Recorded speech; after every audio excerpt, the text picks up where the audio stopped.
Hello Year 9! Welcome to week 4, Mrs. Cahoot's weekly PE lessons. I know it's the highlight of your week.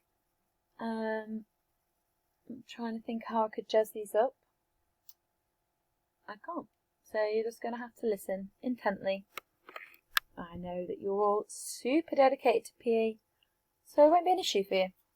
Anyway, we are going to look at components of fitness today, which is one of the beefiest parts of your course, if you like, because knowing about the different components, knowing the definitions, knowing about performers that require a high level of each component, knowing how to test each component, leads and feeds into a lot of other subjects and can give you a really good foundation of knowledge, so that when you come to learn the other topics, more scientific ones, more confusing ones, if you have a solid foundation in this, then you won't struggle too much. So this week, we're just going to look at what the components are, we're going to look at the definitions, and we're going to link them to different sports performers. You're going to have a go at learning the facts, so learning the definitions essentially, learning a sports performer, and having a go at coming up with some exercises that work on different areas of fitness actually. That's all in your fact box, so you can relate back to that. Again, if you've struggled with anything that's come up in previous weeks, just drop me a nice little email. I am more than happy to get back to you within 24 hours, even on a Saturday and Sunday. So I check my emails every day. I'll just, go on, check. If I've got something from you, I will offer as much help and guidance as I possibly can. I don't want anyone to feel like they're alone in this process, because you're really not. Anywho, getting down to the juicy stuff this week, components of fitness. So, when my laptop decides to work, always likes to just give us this little, there we go. So, fitness, being healthy, no, not really being healthy, but fitness, types of fitness, being fit for something, being able to do something. In terms of fitness, what does fitness mean? It basically means being able to meet the demands of your environment. Now, if you're a top-level sports performer, the demands of your environment are going to be a little bit higher than somebody that works in an office, for example. But we can split these types of fitness up into different categories. And some people naturally have better levels of fitness in certain things. Everything is trainable, though. Everything is testable, which we're going to look at. And, let's go through some definitions.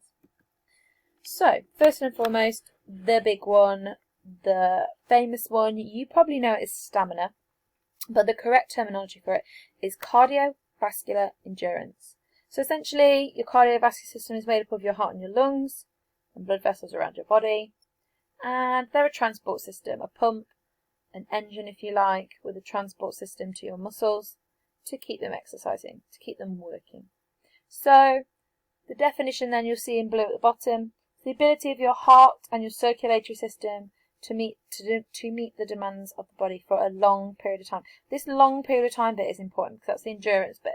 And obviously without getting fatigued. So fatigued is just another word for tired. I love that word, fatigued.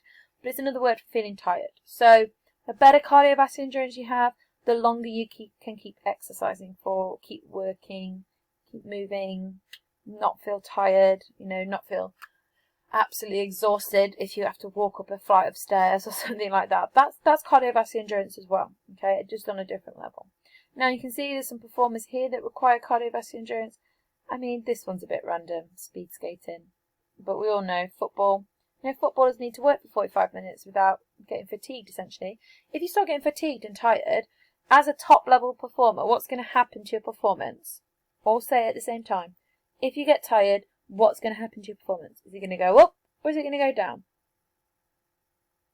Correct. I would like to think that you all said your performance level will drop. The more tired you get, you start messing up on things. You start maybe not putting as much effort in. I'm going to skip this because this is for next week. Test. Right. Moving on then.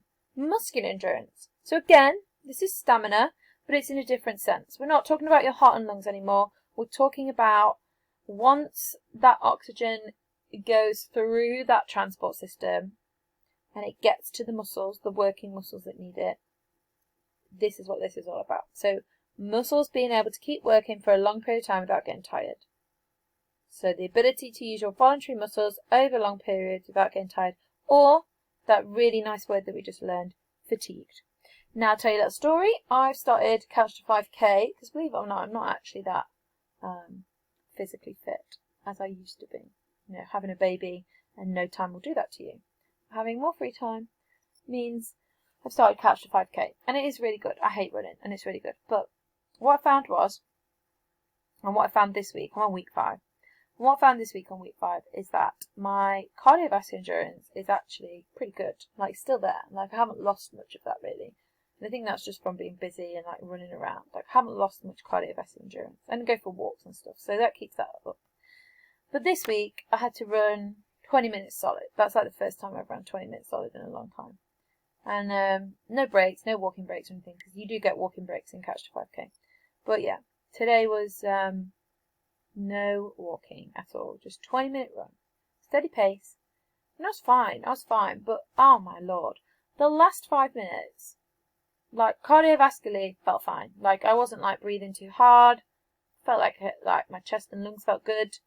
But my legs, whew, they felt sore. I could feel it in my calves, like that shooting pain.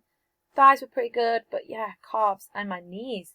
Oh, knee joints get bad as you get older, guys. Anywho, by the by, but what that told me was that my cardiovascular endurance is good, but my muscular endurance needs some work. So I need to do some sort of exercises on my muscles to try and get them up to the same standard. Otherwise, you know, cardiovascular, I'm going to be able to keep running, but muscularly, my muscles are going to give out before my heart and lungs do. So that is just an example for you. Here then, picture-wise, performer. Again, talking about endurance athletes, long-distance runners. Be specific though, 1,500 metre runner, marathon runner, footballer, basketballer, netball. Game sports are really good, so just whack the cardiovascular endurance on, stamp, whack the muscular endurance stamp on those. Here you've got a long-distance cyclist. Anyone tell me the famous French cycle race that takes place in the summer? Might be taking place this summer, who knows? I've not seen anything about it being cancelled yet. Anybody know? Shout out. Tour de France! Yes, well done. If that's what you said, ding ding ding, well done you. Moving on then, skip through these because these are the tests and we'll do them next week. Speed. I feel the need for speed. So it's really important in a number of ways. We're not just talking about speed. Speed can be in like different ways. So it can be the time taken to cover a set distance, which is what we're looking at now. So obviously really important to a 100-metre sprinter. But also speed could be the time taken to perform a task. So like a badminton player producing a quick overhead clear that may be too powerful to return. Like they need speed to be able to, like that shot needs to be done with speed. So there's two different sort of types of speed.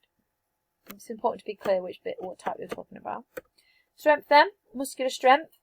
So required for a range of different athletes, but it's that ability to exert a large amount of force in one sort of go. So it could be against a weight, or it could be against somebody's body weight or your body weight. So you can see here you've got the martial arts, which obviously they're having to move their weight, but you know they need to be strong to get people down on the ground and hold them down. And then you've got a weightlifter here. Now, loads of people make this mistake when we're talking about strength. They say, oh, a bodybuilder needs good muscular strength. No.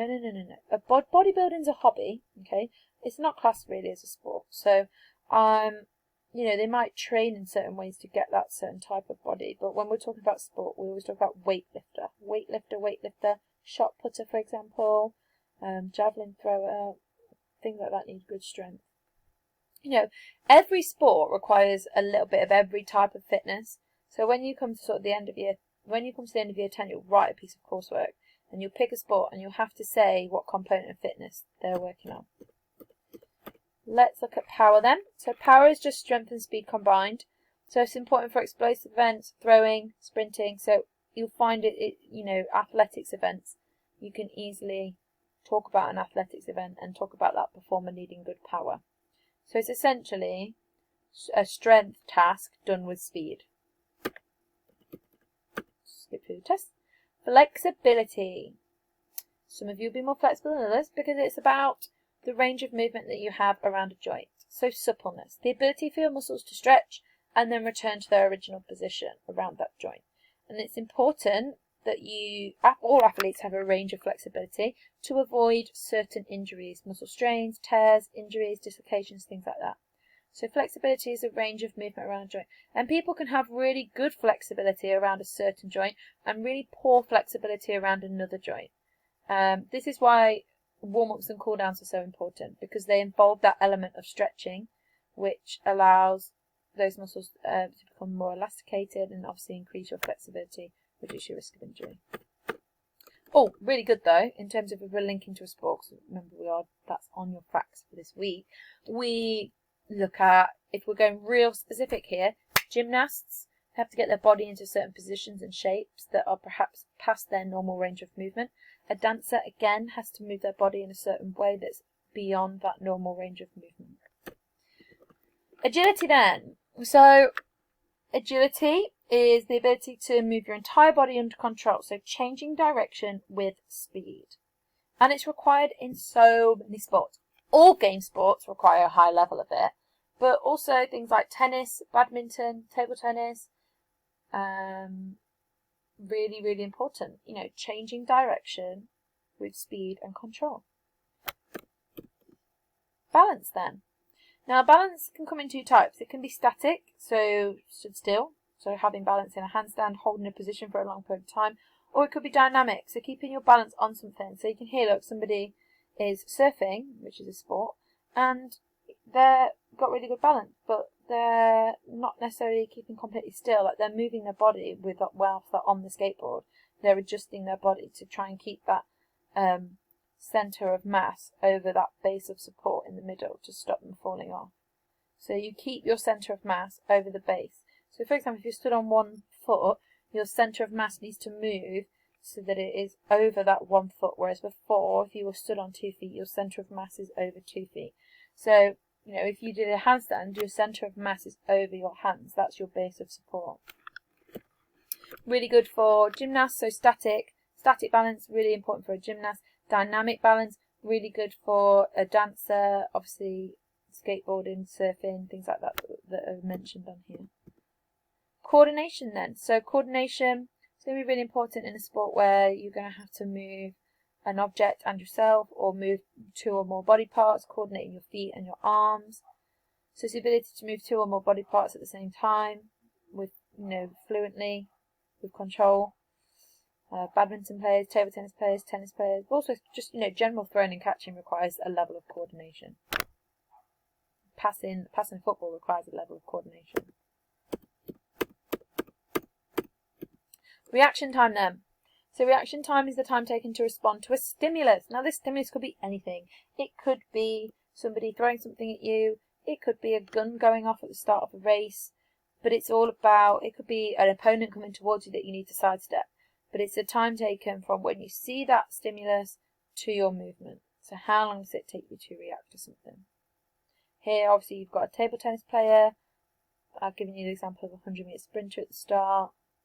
There are many others, but the key thing is that you could explain why they need a high level of it. So not just saying, oh, a sprinter needs good reaction time, being able to tell me why. Now, fitness testing needs to be reliable. So there's a couple of things we can do in order for that to take place. So just like with a science experiment, you need to make sure all the controls and conditions are the same. You need to make sure that the procedure is carried out correctly. Make sure your equipment measures things correctly. And, I don't actually think we need to, we'll talk about fitness tests next week actually. Scrap that, this is a little bit of an intro, but we're going to talk about that next week. So we'll finish on this. Again, have a look at what your task is. So your facts are to obviously learn definitions and match up with the sports performer. Be able to take it to the next level, like higher mark answers are going to include a reason why. So why is reaction time important to a table tennis player? And then the practical test to have a go at is to come up with an exercise for each component of fitness. So an exercise that solely focuses on cardiovascular endurance. So for example, a cardiovascular endurance exercise would be going for a 10-minute run. Okay, and you can maybe even carry that out yourself. So come up with the exercises, carry them out yourselves, or get other people to do them.